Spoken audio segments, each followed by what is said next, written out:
அலி இப்னு அபீ தாலிப் ரலியல்லாஹு தஆலா அன்ஹு அவர்களிடத்தில் கேட்கப்பட்டது, அலி அவர்களே, இந்த பூமியில் எது மிகவும் சக்தி வாய்ந்த விஷயம் என்று கேட்ட பொழுது அலி ரலியல்லாஹு தஆலா அன்ஹு அவர்கள் சொன்னார்கள், அல்லாஹ் இந்த பூமியில் மலைகளை அல்லாஹ் சக்தியாக படைத்திருக்கிறான்.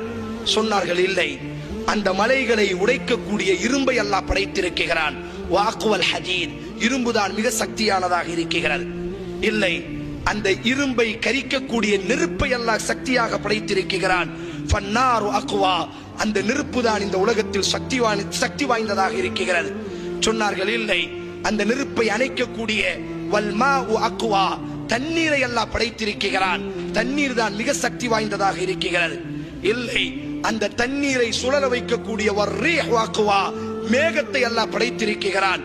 அந்த மேகம் தான் சக்தி வாய்ந்ததாக இருக்கிறது. இல்லை, ஃபர்ரீஹு அக்வா, அந்த மேகத்தை விடவும் காற்றை அல்லாஹ், அந்த மேகத்தையும் கலைத்து செல்லக்கூடிய ஆற்றலை அல்லாஹ் காற்றிற்கு கொடுத்திருக்கிறான். ஃபர்ரீஹு அக்வா, காற்று தான் மிக சக்தி வாய்ந்ததாக இருக்கிறது. இல்லை, இல்லை, அந்த காற்றையும் மனிதன் தனது கைகளிலும் தனது பாக்கெட்டிலும் சேமிக்கிறான். ஃபல் இன்சானு அக்வா, மனிதன் தான் மிக சக்தி வாய்ந்தவனாக இருக்கிறான். இல்லை, அந்த மனிதனையும் தூக்கம் மிகைத்து விடுகிறது.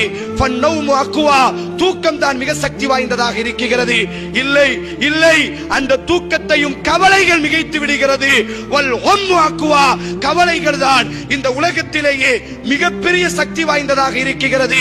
யாரை அல்லாஹ் சோதிக்க நாடுவானோ அவர்களின் மீது அல்லாஹ் இந்த கவலை என்ற தனது பட்டாளத்தை அல்லாஹ் சாட்டி விடுவான்.